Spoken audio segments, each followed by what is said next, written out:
On PD 15 News tonight, an explosion rips through downtown Mullins. We'll have a report.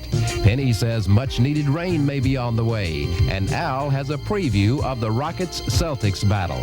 These stories and more on PD 15 News next. Channel 15 WPDE-TV, Florence.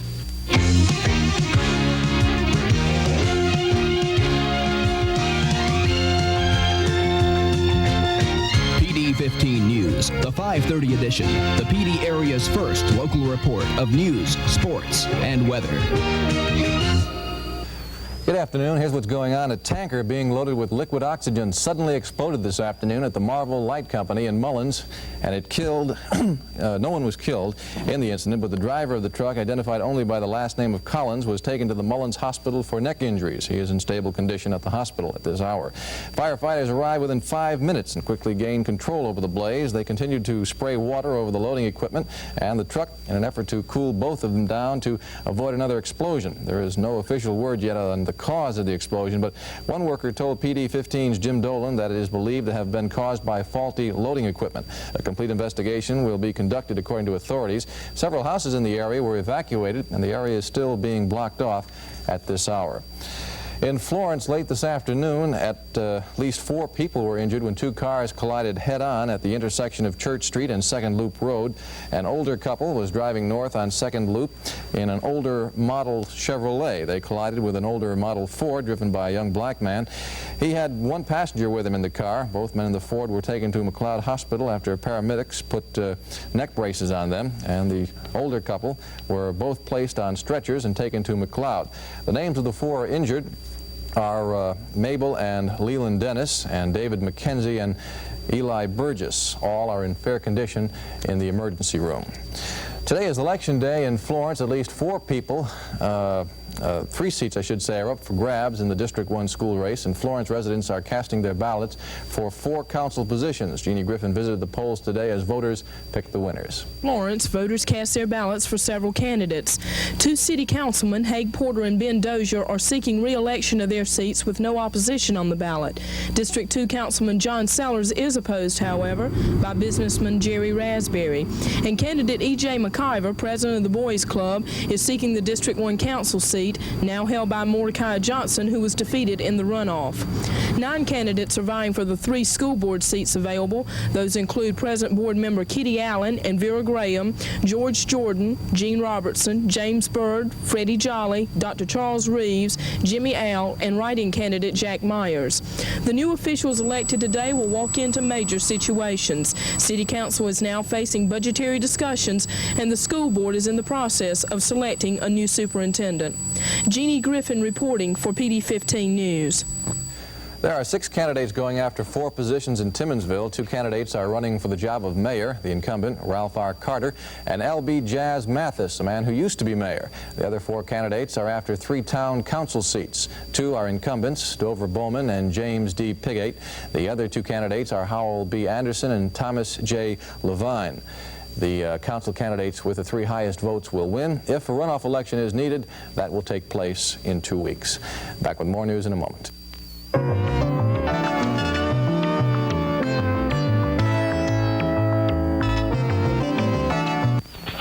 me a super cheeseburger, a super fish, a super roast beef. How can anyone be expected to do so many things? Hold the super pickle. And do them all right? Which super pickle?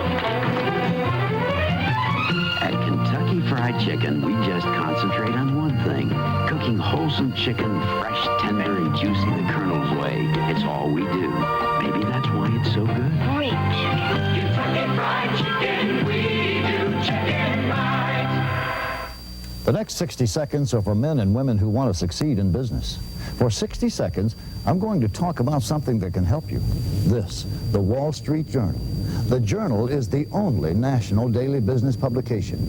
Every business day, the Journal staff of business news experts reports anything happening anywhere that can affect business, your business, the latest management trends and techniques, news of government, labor, your competition, up-to-the-minute business information, often available nowhere else. Information that can help you do your job better, make smarter business decisions, rush to you every business day to use that day. There's nothing else like the Wall Street Journal. Journal. Call toll-free 800-227-3900 now and get the Journal delivered to your home or office for 52 weeks for just $77. 52 weeks, over 250 issues for $77. That's 800-227-3900. If you want to succeed in business, call now. Don't let another 60 seconds go by.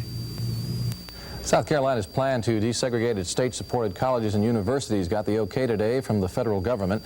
Now the plan must be approved by the state legislature. Jim Dolan reports on what effect the state's plan will have on Francis Marion College if it goes through. The plan will force the state to spend $19.8 million over the next 5 years to achieve the goals laid out therein. Included in that plan is $4.5 million that will be used to construct a business program building at South Carolina State. It is believed that the business program will promote the registration of blacks there. Dr. Walter Smith, who is the president of Francis Marion College, helped to write and develop the plan. I asked him whether FMC, which already has a relatively good mix of races, would be affected. Yes, all the institutions will be somewhat affected. The impact will be less perhaps on us than some others, but now we will have to look at the faculty. We've generally had between 5 and 6, 7% of our faculty black. We will attempt to increase this number. Also in the plan is the requirement that the boards which govern the schools have blacks on them to represent the community, but Dr. Smith isn't so sure that's a very important step. The board may be more a, perhaps it's a political issue more than it is a educational issue. In fact, the whole matter may be a political issue more than educational, because all of us, I think now, have opened our doors completely to all races, all groups. And so final details of the plan still have to be worked out with the federal government. That work should take place in the next few months. This is Jim Dolan for PD 15 News. Senator Strom Thurmond is nominating 14 people as candidates to fill the shoes of Chief Judge of the Federal Fourth Circuit Court of Appeals, Clement Hainsworth of Greenville. 2 of Thurmond's 14 candidates are from Florence, Saunders Bridges and Mark Bike. Originally, the senator chose only one, Robert Chapman of Camden, for the job that is usually held by a South Carolinian.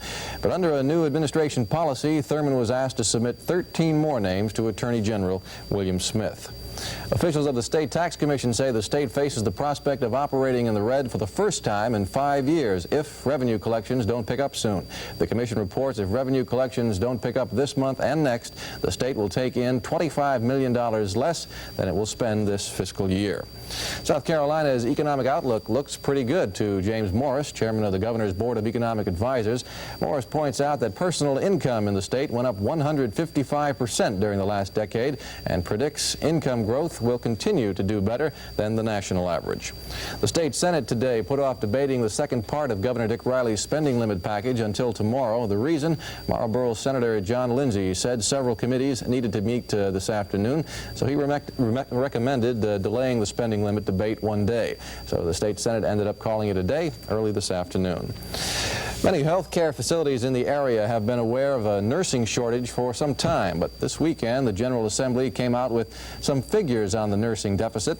The report by the Committee on Health Care Planning and Oversight says more than 800 nurses are needed to achieve minimum patient care in the state agencies, and an additional 1,000 would be needed to deliver top-notch care. But local officials say this is not a crisis, as Sue Keenan reports.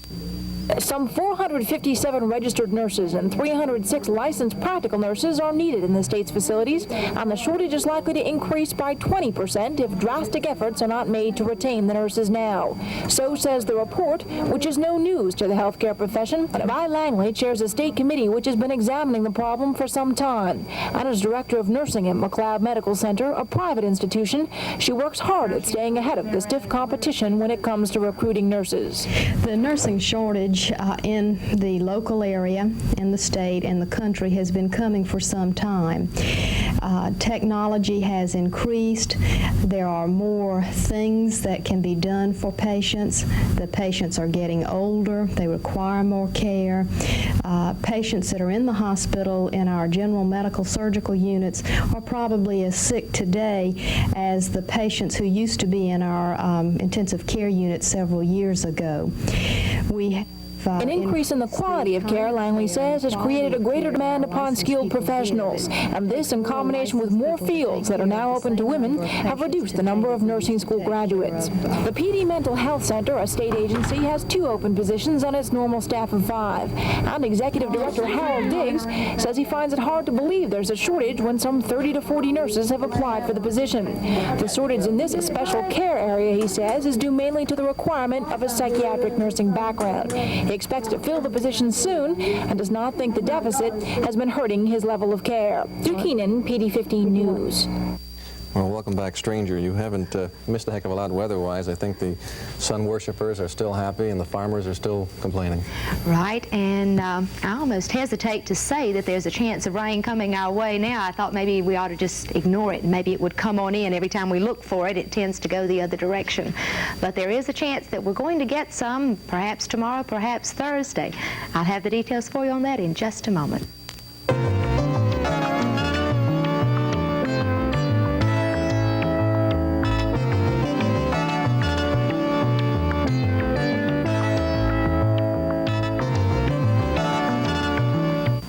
At Curtis Mathis, we believe the quality of our dealers should be as high as the quality of our televisions. So when a dealer no longer lives up to our standards, he's no longer our dealer. I'm Curtis Mathis. From 2,000 dealers, we've handpicked over 600 of the best trained, most dedicated in the business. So that when you buy a Curtis Mathis, you not only get a great television to sit in front of, you also get a great dealer to stand behind it. Curtis Mathis available at Birds TV Florence, Quality TV Darlington. Introducing Playette, the unique musical instrument. Why? Because Playette's the flexible musical instrument. And Playette's easy to play because of the special color note music system and songbook that matches the colors on the instrument with the notes in the songbook. So now anyone can play beautiful music in just minutes. Playette is not a toy, but a genuine musical instrument. And every Playette comes complete with a reed, a cap for the mouthpiece, ligature, and the exclusive color note music system and songbook.